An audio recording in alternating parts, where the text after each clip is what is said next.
フェラーリはね、すごい車はいいんだけどダメなところある。認めます。失敗はね。ガッツスピーレモンパワーって面白いものを見つけましたよ。あ、スティーブさん、新しいボタンですか？何してるの？え？あんちゃん回してるの？ガンフラ。この部分。フェラーリはね、すごい車はいいんだけどダメなところある。360の時覚えてる？あーちゃん。こういうプラスチックの部分になんか UV のコーティングがついてるんだよね。これはちなみに、これはほらハンドル、この部分です。これ今丸見えだよね、コルムが。どのフェラーリもそうなんだけど、ボタンとこういうプラスチックのところにいつも傷だらけ。それってね、熱くなるとベタベタすることもある。これはね、自分はね、360スパイダー持ってる時もすごい嫌だったんで、傷だらけのベタベタしているのは自分で外して直したことがあります。今日の DIY、ステアリングコラムの周辺、この周りのところを外してきれいにすることは今日の、このコーティングを取ってきれいにすることは今日の DIY です。それでまたボタンとかで他のところもやりたいところあるんだけど、とりあえずこれ成功すれば次に徐々にやっていきたいなと思います。気にならない？気になるよね。まあちょっと。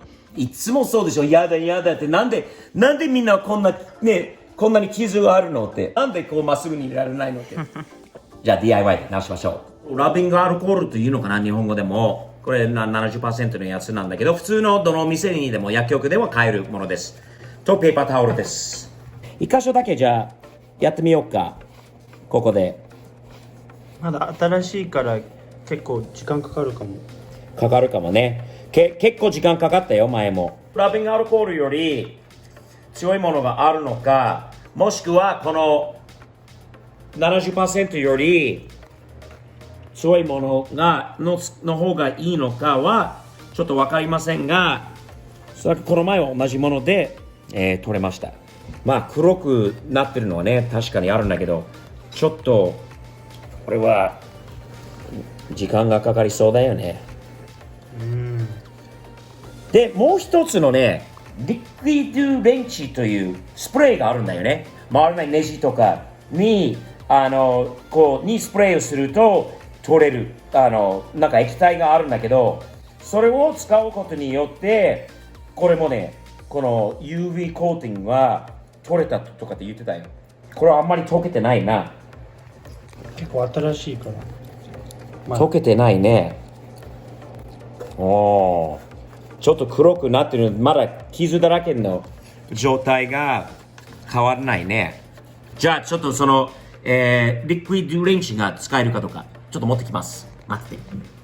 わかんないよね。効くかどうかわかりませんが、アルコールはあんまり思ったほど効かなかった。時間かかるかもしれないな。ちょっと試してみようか。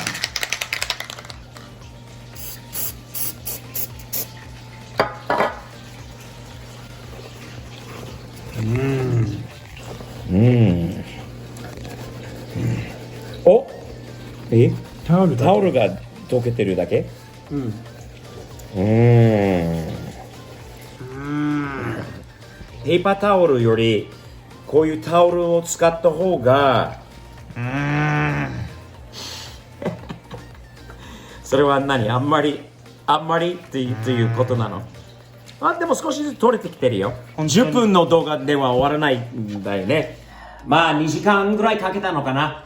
すごいいい感じになりました。全くもうコーティングがなくなりましたね。すごい綺麗な感じです。柔らかいスチールウールにアルコールを入れて、これでゆっくりと時間かけながら、細かいところまで、こういうところまでこう入ってたら全部取れました。今はもう生のプラスチックの状態です。でもまだ終わりじゃないですよ。覚えてる方がいるかな？ブラックアゲンですね。ブラックアゲン塗っておくとどうなのかなって。ちょっとじゃあ乾くまで待ってみましょう。わかるよね。ほら、少し残ったそのもっとベタベタしていたところがわかるよね。少しがあるところがブラックゲンを塗るとなんかまだ残ってるぞという感じがほらわかりますよね。まあ残念ながらもっとほど綺麗に仕上がらなかった。正直に言いますと細かい傷が見える。ほらやっぱりその強烈なコーティング剤を落とすにはスチールウールを使って、そのおかげでっていうか細かい傷がつきましたね。そしてここにちょっと剥がれてきたところが少しあるんだよね。削りすぎちゃったのかな。プラスチック用のペンキがあるんで、それで塗っていこうかなと考えてますね。頑張りましょう。これはもうこのままはダメでしょうね。これを見つけたんだよね、この間。プラスチックペンキ。まあハイヒートなのでエンジンの中でもね、プラスチックのところにもこれは、塗ってもいいということなんだけど、内装のパーツにも使えるということで、色がまあ、艶のないっていうか、こうフラットブラック、マットブラックみたいな感じなので、これで一回ちょっとこうかけてみたらどうかなと思って。暇がある時にいろいろ考えちゃいますよね。まあ笑える。どうぞ笑ってください。パーツを中に入れて、これから塗装、します。認めます。失敗はね、コーティング剤はやっぱり大変だったんだよね。落とすには思った以上に。こちらもハンドルの上の部分なんで、ちょっとこう跡がね、削った跡とかもあります。これもコンソールにある部分なんで、これなかなかコーティング剤は中落ちにくいものだったんですね。塗装する前に重要なのは、最終的にアルコールでまた拭くことですね。ばらまきっていうような感じのこう塗装、軽くてとりあえず1回目です。このぐらいでできるならまあさっきより全然いいです。全然いいです。3回目塗った後ですね、出来上がりましたよ。見て全然綺麗じゃないですか。いやー、このぐらいになるとね、嬉しいんだよね。もちろんブースとかがあればもっと完璧に綺麗にできるかもしれないんだけど、このレベルでは前と比べると全然いいと思います。これで大満足ですね。サムズアップです。こちらにあるものをご覧ください。まずはですね、使ったのは主に真っ黒のパーツ、ペンキされてない数字とかは書いてないものにアルコール、本当は 90% のやつの方がUV コーティングには効くと思います。濃いコーティングだったので、軽いスチールウールも使ってみました。これ少し助かりましたね。アルコールとともに使って。こう日本にもあるんだけど、これスクラブダディと言います。これね、意外とこう硬いものに見えるんだけれども、そうでもないんですよね。これもほら真っ黒のは、これはコーティング剤の後です。次、ガツピ。なぜか顔に良くないかって分かったような気がします。これは多分コーヒーアルコールがついてるため少し助かりました。でも正直にこれから紹介するものが一番効いたんですね。レモンパワーですね。レモンを絞ってタオルにすると意外と効きます。そしてもう一つ、筋の白い筋とかはもう落ちないんですよ。これででもなんか一つ一つ絞っていくのは大変なので、面白いものを見つけましたよ。